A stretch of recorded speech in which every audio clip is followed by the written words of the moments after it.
Hindi magdi-deviate ang pamahalaan sa desisyon ng United Nations Arbitral Tribunal noong Hulyo kaugnay ng sea dispute ng Pilipinas at China. Ngunit sa isang talumpati kahapon, sinabi ni Pangulong Rodrigo Duterte na isasantabi muna niya ito at idudulog niya rin ito sa China sa tamang oras. Matatandaang hindi ito natalakay sa pagbisita ng Pangulo sa China noong Oktubre. Sabi ko, there will be a day, sinabi ko kay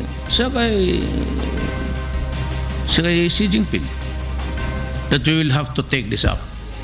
But not now because I'm here as a visitor. And yung sabi ko, I cannot talk about it. Kasi labas na tayo, bisita lang ako dito sa inyo. But I will bring this up. And alam na ang ambassador dito, yung Chinese na. I will bring this up someday, but it will be during my time. That I have this arbitral award, so I have to push it. Hindi naman isinasarado ng Pangulo ang posibilidad ng pagkakaroon ng joint energy exploration sa China. Kung gusto ninyo, well, let's just develop what's the oil there. Hati-hati na lang tayo. Anuhin ko may ang dagat kung walang, what will I do with this carbon resource? Swim there every day? For what? To send my soldiers there to die?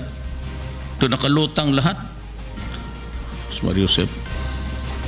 I'll have just to start with the domestic problem. Ikinatuwa naman ng China ang pahayag ng Pangulo kaugnay ng pagpapaliban sa issue ng arbitral ruling at sinabing kasang-ayon ito sa common interest ng dalawang bansa. 我们对于杜特尔特总统的有关表态表示欢迎和赞赏。我们认为杜特尔特总统在南海仲裁案问题上政策是符合中非两国和两国人民的根本利益的，也体现了双方正在不断加深的互信和友好感情。今年10月，杜特尔特总统成功访华以来，中非关系实现了全面的改善。 Ayon pa kay Chinese Foreign Ministry spokesperson Hua Chunying, simula noong state visit ni Pangulong Duterte sa China, mas gumanda ang relasyon sa pagitan ng dalawang bansa. Handa umano itong makipagtulungan upang maresolba ng mapayapa ang issue ng agawan sa teritoryo. Leslie Longbowen, UNTV News and Rescue, Philippines.